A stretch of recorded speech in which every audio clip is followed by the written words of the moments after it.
வசின்யாதி வாக்தேவதையால கொடுக்கப்பட்ட லலிதா சகஸ்ரநாமத்துல அம்பாளுக்கு ரொம்ப விசேஷமான ஒரு நாமாவளி, இந்த காலகட்டத்துக்கு ரொம்ப தேவைப்படுற ஒரு நாமாவளி.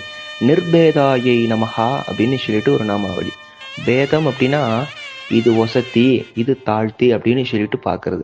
நிர்பேதாயை நமஹா, இது எதுவுமே இல்லை, எல்லாத்த விட அம்பாள் தான் ஒசத்தியா இருக்கா, பேதம் பார்க்காத தெய்வம் அப்படின்னு சொல்றது. எதுக்காக இந்த நாமாவளி அப்படின்னா, இப்ப நான் வாராகிய பூஜை பண்றேன் அப்படின்னா வாராகி தான் ஒசத்தி, அவளுக்கு கீழே தான் எல்லாம் அப்படின்னு சொல்றோம்.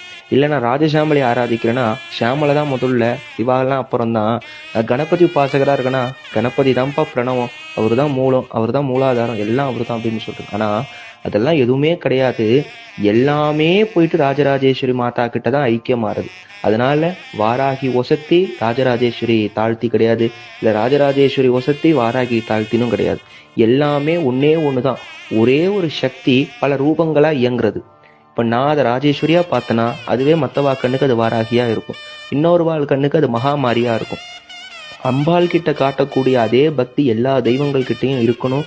எந்த தெய்வத்தையும் தூஷிக்க கூடாது. அப்படி தூஷித்தனா நீ ஆராதிக்கிற தெய்வமே உனக்கு அனுகிரகம் பண்ணாத ஒரு கிரியை பண்ணிடும். அதனால எல்லாமே ஒண்ணு, நிர்பேதாயை நமகான்ற நாமாவளிக்கு ஏத்த மாதிரி அம்பிகை உபாசனை பண்ணுங்க.